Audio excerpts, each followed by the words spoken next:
And here is the Writer's Almanac for Wednesday, the 7th of March, 2018. It's the birthday of the songwriter Townes Van Zandt, born 1944 into a wealthy oil family in Texas, died in 1997 at the age of 53. It's the birthday of the novelist Robert Harris, Nottingham, England, 1957, author of Fatherland, Archangel, and other novels, who said, "I think a novel is like a car, and if you buy a car and grow flowers in it, you're forgetting that the car is designed to take you somewhere else." 1994, on this day, the Supreme Court ruled that parody can be protected by the Fair Use Clause of the Copyright Act of 1976. 1857, on this day, the National Association of Baseball Players met in New York, and they decided that a baseball game should be made up of 9 innings instead of 21 runs. It's the anniversary of the Civil Rights March from Selma to Montgomery, Alabama, 1965. 600 civil rights activists left Selma to march 54 miles to the state capitol. They only got 6 blocks before state and local lawmen attacked them with dogs and billy clubs and tear gas. They made it to Montgomery 2 weeks later, and by the time they got there, they were 25,000 strong.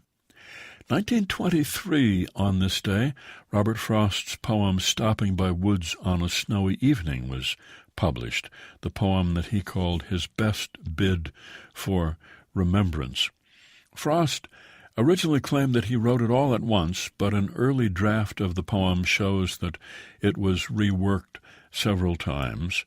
He said the poem was about a December night when he drove a wagon to town with some produce from his farm to sell so he could buy Christmas gifts for his family. He couldn't sell a single thing.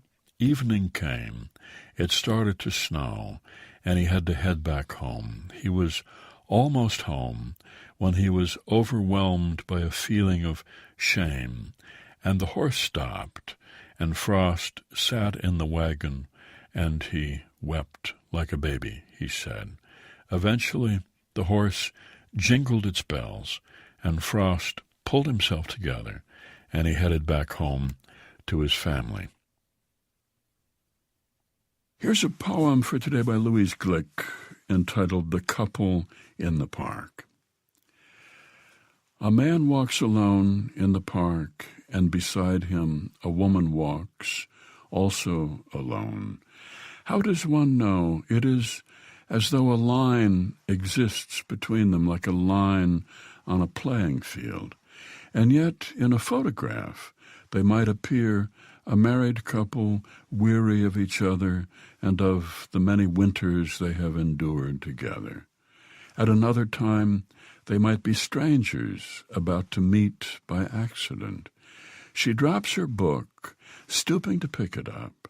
She touches, by accident, his hand, and her heart springs open like a child's music box, and out of the box comes a little ballerina made of wood. I have created this, the man thinks. Though she can only whirl in place, still she is a dancer of some kind, not simply a block of wood. This must explain the puzzling music coming from the trees.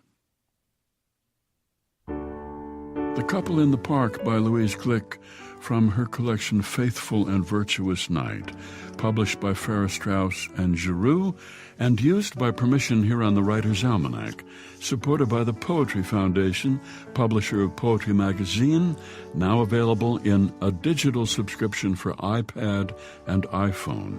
Subscriptions at poetryfoundation.org/digitalmag.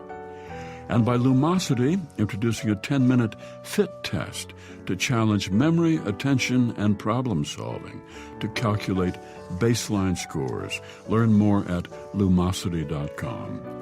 Engineered by Noah Smith, produced by Joy Biles. Be well, do good work, and keep in touch.